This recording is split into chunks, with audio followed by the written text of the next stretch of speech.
ଏ ଶାଗ ଲୋକ ଖାଇବାକୁ କେତେ ପସନ୍ଦ କରନ୍ତି?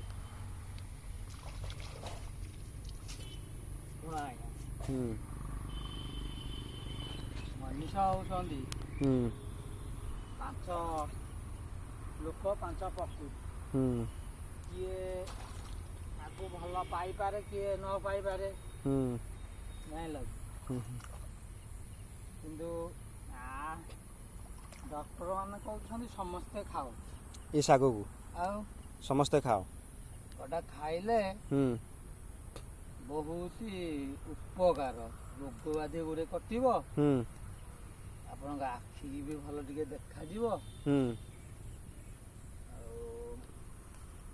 ଦେହ ପାଇଁ ବହୁତ ଉପକାର ଏ ଶାଗଟା ଖାଇଲେ ନା କଣ? ଦେହ ମାନେ କିନ୍ତୁ ଲୋକମାନେ ତ ଆଜିକା ଡେଟ୍ରେ ଏସବୁ ଜିନିଷ କ'ଣ ବୋଲି ସେତେଟା ଜାଣନ୍ତିନି। ସେତେବେଳେ ବହୁତ ମାନେ ପୁରୁଣା କାଳିଆ ଲୋକ ଏସବୁ ଜିନିଷକୁ ମାନେ ବ୍ୟବହାର ଖାଆନ୍ତି, ନିଜେ ମଧ୍ୟ ବହୁତ ସୁସ୍ଥ ରୁହନ୍ତି। ଆଜିକା ଡେଟ୍ରେ ତ ସବୁ କଲର ଫ୍ରୁଟ୍ ଖାଇଲେ ଆଉ ମାନେ ଆଜିକାଲି ବି ଚାକିରିଆ ମାନେ ବି ସେ ଇଏ ଗୋଟେ ଫେମସ୍ ଜିନିଷ ବୋଲି ସେମାନେ ବି ଟିକେ କିଛି କିଛି ଲୋକ ପସନ୍ଦ କରନ୍ତି ନୂଆ ନୂଆ ଜିନିଷ ଗୁଡାକ। କିଛି କିଛି ଲୋକ ପସନ୍ଦ କରନ୍ତି ଖାଇବା ପାଇଁ। ଶାଗ କେତେ ପ୍ରକାର ଅଛି? କେତେ ପ୍ରକାର ଶାଗ ଅଛି? ଶାଗ ପାଳଙ୍ଗ ଶାଗ, ଗୋଟେ ଖଡା ଶାଗ, ଗୋଟେ ଲହଙ୍ଗା ଶାଗ, ଗୋଟେ କଖାରୁ ଶାଗ,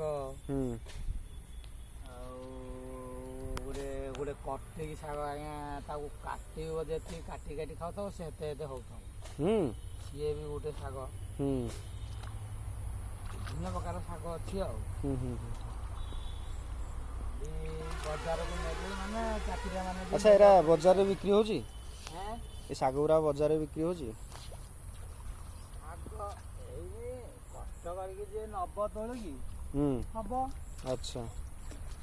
କିନ୍ତୁ ଆଜିକା ଡେଟରେ ନେଇଗଲେ କିଛି ଅସୁବିଧା ନାହିଁ। ଲୋକ ଅଧା ଜାଣନ୍ତିନି ପ୍ରକୃତିରେ ଏଇଟା କ'ଣ ଗୋଟେ ଶାଗ ଅଛି ବୋଲି। ସେ ଖାଇବା ତ ଦୂରର କଥା।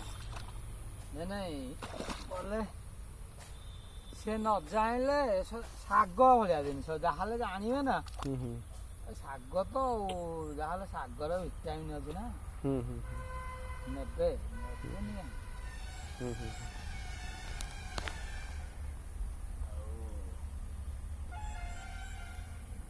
ଚାଲିଛି ଆଜ୍ଞା, ଆଉ କ'ଣ କରିବା।